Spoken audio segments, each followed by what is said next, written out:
Assalamualaikum warahmatullahi wabarakatuh. Saya Putri Andabari. Di sini saya akan menjelaskan fase-fase perkembangan. Fase yang pertama itu ada parental stage. Fase ini dari awal sebagai struktur makhluk satu sel hingga kelahiran. Dalam fase ini memiliki 3 tahap.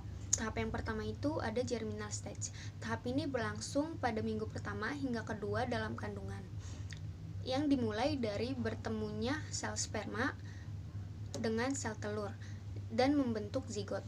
Dan zigot ini akan membelahkan dirinya menjadi beberapa bagian sel. Untuk tahap kedua itu ada embryonic stage. Tahap ini berlangsung pada minggu ketiga hingga minggu ke-8 dalam kandungan, yang menghasilkan 150 sel. Maka zigot akan turun melalui tuba Fallopi dan menempel pada dinding-dinding rahim. Pada fase ini sudah mulai terbentuk organ tubuh yang juga mulai berfungsi. Dan tahap yang terakhir itu adalah fetal stage. Tahap ini berlangsung pada minggu ke-9 hingga minggu ke-40 dalam kandungan. Dan embrio ini mulai disebut dengan janin, tetapi janin masih berukuran kecil dan sudah mulai menyerupai manusia. Pada minggu ke-9 hingga 12, alat kelamin sudah mulai terbentuk. Pada minggu ke-16, janin sudah memiliki jari tangan dan kaki, juga sudah memiliki sidik jari. Pada usia minggu ke-24, beratnya dapat mencapai 1,4 pounds. Fase yang kedua itu adalah infancy stage. Fase ini berlangsung sejak kelahiran hingga tahun pertama seseorang, atau berada pada fase bayi. Sebagian besar bayi menghabiskan waktunya dengan tidur.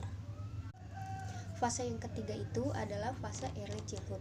Fase ini adalah fase di mana waktunya pertumbuhan dan perubahan yang luar biasa, seperti belajar mandiri, keterampilan mengenai kesiapan bersekolah, dan juga mengenali huruf.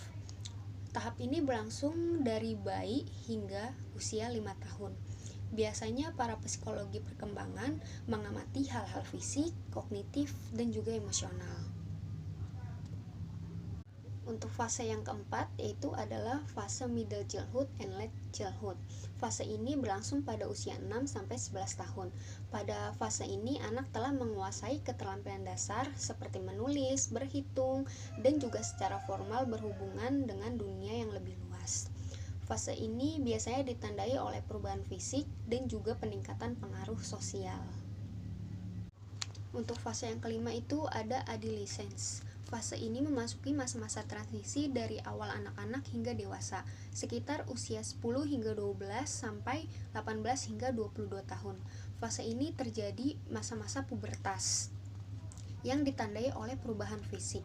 Secara intelektual, pemikiran juga akan menjadi lebih logis, abstrak, dan juga idealis. Selanjutnya fase ke-6 itu fase early adulthood. Fase ini berlangsung pada usia 35 sampai 45 tahun hingga 60 tahun.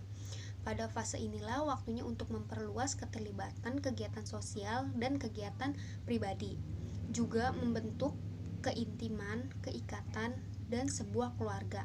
Biasanya fase ini akan menjadi fase yang lebih kritis. Selanjutnya fase yang ketujuh. Fase yang ketujuh itu adalah middle adulthood.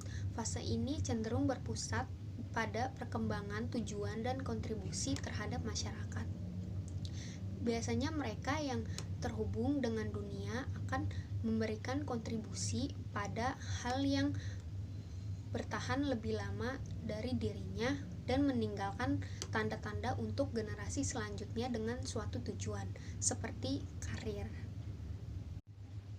Untuk fase yang terakhir yaitu fase late adulthood. Fase ini berlangsung pada usia 60-70 tahun hingga kematian.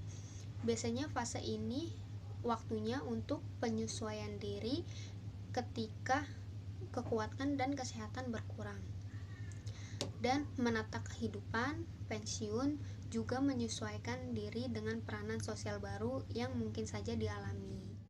Sekian penjelasan dari saya tentang fase-fase perkembangan.